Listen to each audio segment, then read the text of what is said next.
I've just arrived at the Orchard in Doha, Qatar's Hamad International Airport, where today I'll be flying first class on board Qatar Airways Airbus A380 to Paris. Hello, YouTube travelers, and welcome to the Gentleman of Fortune channel. Join me on my travels around the world, and together we'll review the latest in-flight and lounge offerings, find out how various airlines' first and business class products stack up, and sample their catering and indulge in their finest champagnes. Together, we'll experience the best of the best, and maybe some more obscure ones as well. So be sure to subscribe and hit that notification bell so that you won't miss a thing. And now I invite you to sit back and relax as we get this next review underway.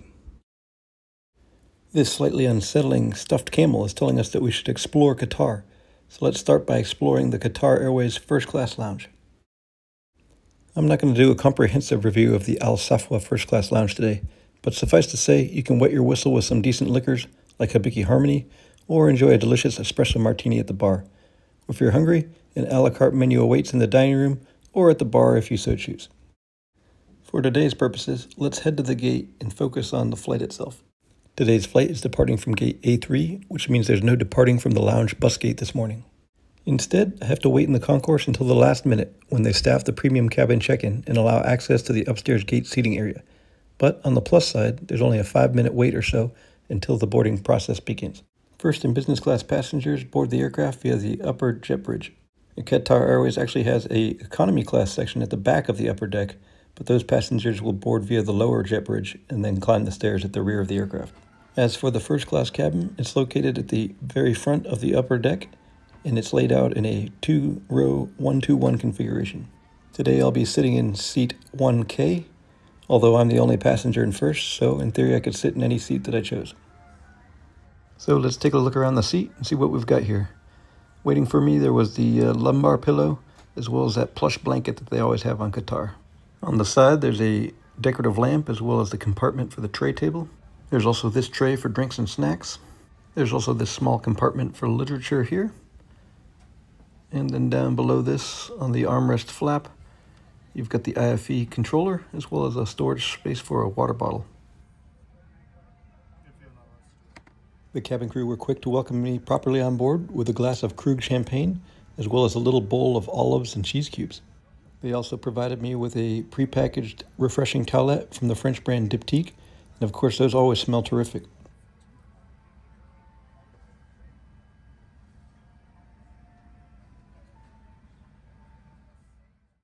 Then, while I was still trying to appreciate the moment and enjoy my champagne welcome drink, the flight attendant quickly returned with another surprising gift, this small box of chocolates. I'm excited to see what's inside this box, but I'm a little bit surprised because this seems much more like a departing gift than a welcome amenity. Et voila! Wow, these look beautiful. Now, naturally, being a first-class flight, I was presented with an amenity kit, and these are from the brand Diptyque, again, from France. I was originally offered the more rectangular masculine one, which is the black one, but I queried them to see if they actually had different ones for the men's and the ladies' kits, and they said that they would bring me a ladies' kit as well. So we're fortunate today to be able to take a look at both the gentleman's and the ladies' amenity kit. You can see that the ladies' kit is in this nice white leather and has the Diptyque branding on the outside, and it appears as though it's full of quite a few different goodies. Let's take a look. First, we have this small paper bag that has what appears to be some creams inside of it. We'll take a look closer in a moment. Then we've got this interesting box with the Diptyque branding all over that. Apparently there's some fragrances inside of that. Let me take this paper band off so we can see inside. All right, here's this little box. We've got 2 fragrances, plus another one it looks like in a little baggie.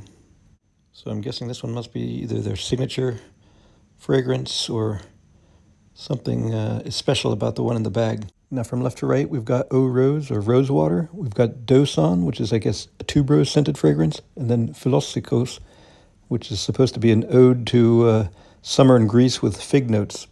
So that's a pretty nice little set. Let's see what else is in here. We've got what appears to be some socks. And inside there's also the Qatar branded eye mask.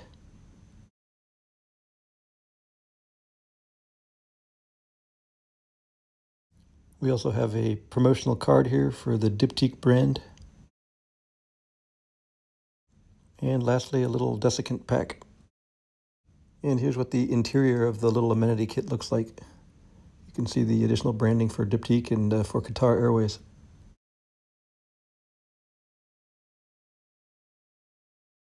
So that was the ladies' kit. Next, we'll take a look at the gentleman's kit and see if there's any differences.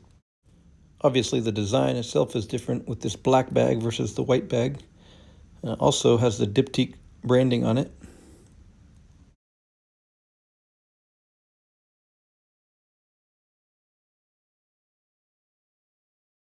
Taking a look inside, we can see we also have the socks here, presumably also with the eye mask. Yep, here's the Qatar branded eye mask.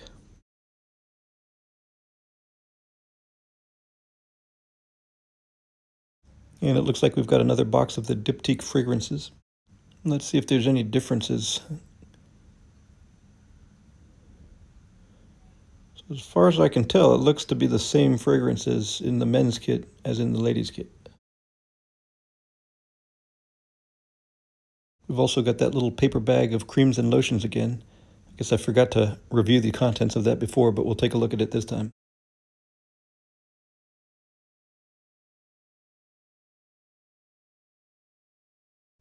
Looks like we've got the same promotional card for Diptyque.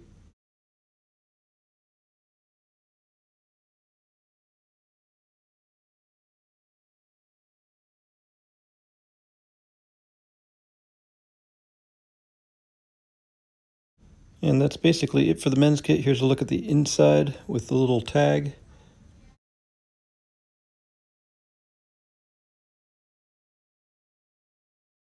Now let's see what's inside that little paper baggie that I neglected to look at last time.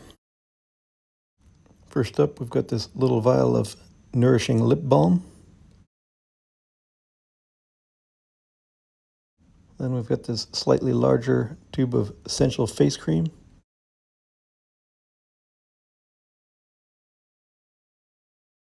Then lastly, we've got this tube of fresh lotion for the body. All right, just make sure, yep, there's nothing left in that bag. And just one look at the last thing that was in the bag, which is the promotional card from Diptyque. Here you can learn all about their product.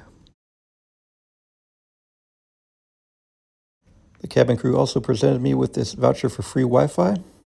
Now let's continue our look around the seat. So unlike a lot of first class products, this doesn't have quite as much privacy, but there is a privacy shield here which you can raise and lower.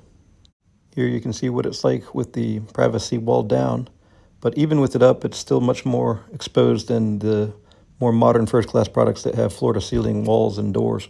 But I suppose on the flip side, it does make the cabin seem more open and spacious.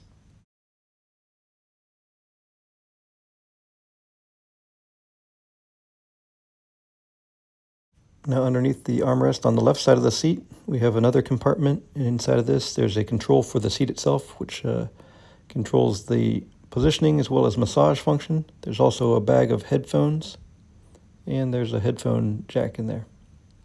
The cabin crew have just presented me with a pair of pajamas for the flight. These are Formula One themed, and they're slightly darker color than the standard business class pajamas. But before I have time to change into pajamas, the flight attendants are right back with some Arabic coffee.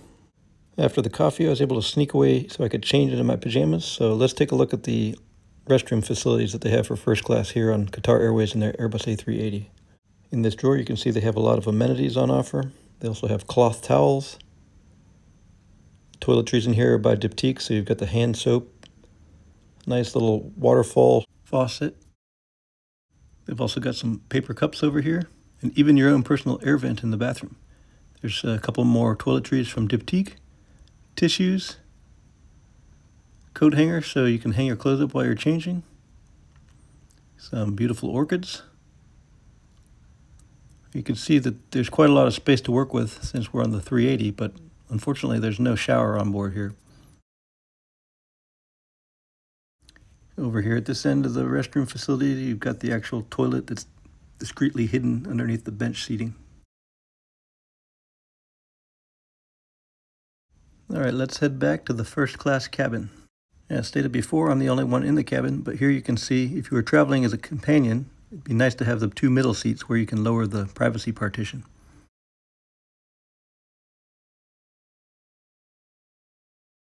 And back at my seat, I did find a power outlet here. One thing to note is quite far away from you, and they even told me that this is the only TV that Qatar has that isn't touchscreen because it's so far away from the seat. But with that being said, let's enjoy some tail cam footage as the aircraft takes the runway in preparation for departure. Here we go.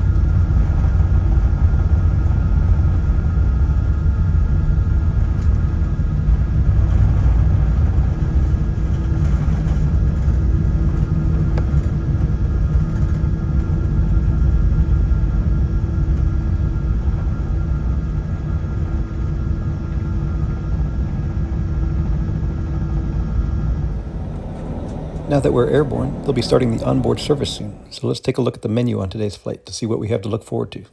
If you're not interested in today's menus, you can jump ahead to the 13-minute 20-second mark and we'll continue the video from there.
Naturally, since it's being offered, I like to start with the Caviar service. Qatar Airways serves Uga caviar, which is sourced from the Caspian in Iran. Here you can see the caviar service plating, along with all the assorted garnishes. Let's see if the blinis on today's flight are any better than the ones that I had on Etihad's A380 first-class apartments a couple weeks ago. You can see a card for a link to that video up above. Of course, I didn't forget the obligatory vodka shot, and I'll pair that with some more Krug. I do love that Qatar Airways serves their caviar with some bleak salmon. That's a nice touch. Now let's test out this caviar and see how good it is. Well, this caviar was delicious, and the blinis were too. In keeping with my normal tradition on the flights to and from Paris, now that the caviar service is finished, I'm going to head to the lounge and check that out. Let's see how this onboard lounge stacks up against Emirates and Etihad. Well, it's certainly big. It's pretty nice space, but it's really dead. There's nothing going on here. Not even a bartender. You can't see him. He's actually over asleep in the corner, which isn't too exciting. Here in the bar area itself, the wines and liquors that are on offer seem to pale in comparison to the number and different types that are available on Emirates.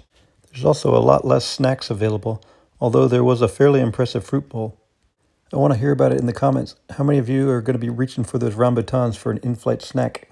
Other than the fruit basket, about the only thing they had to snack on was a couple uninspiring bags of chips.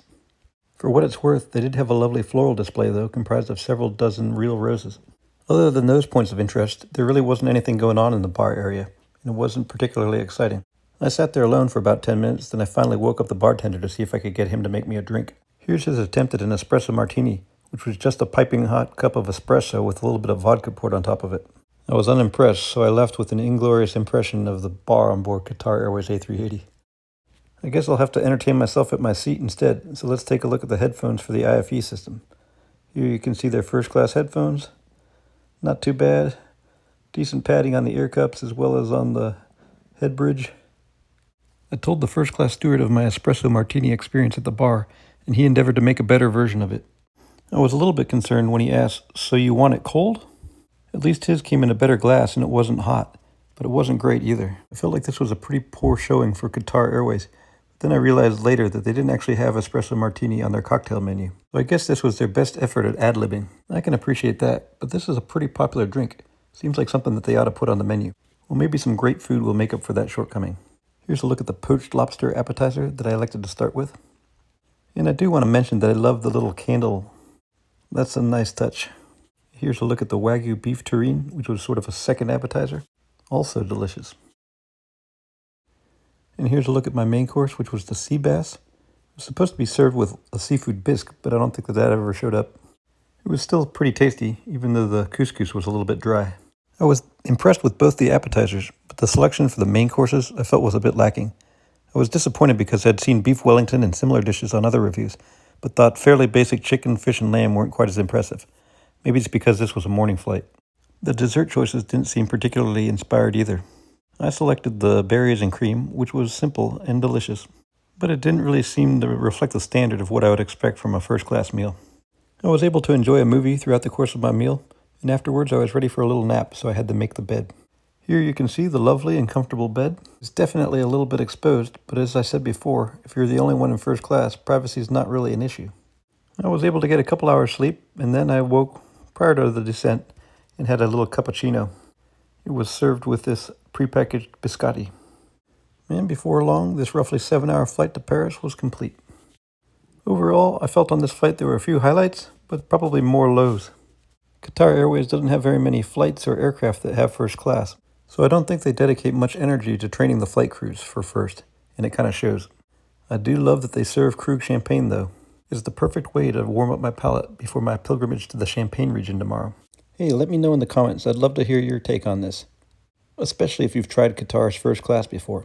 Do you think their first class stacks up, especially in light of how good their business class is with the Q suites? For some reason, I keep coming away feeling like it's only a half effort at making the leap from business class to first class product. Anyway, I hope you enjoyed this video and found it entertaining as well as informational. If you haven't already done so, I hope you'll consider subscribing and hitting that like button. It really helps me out and it doesn't cost anything. And of course, as I always say, until the next video, safe travels.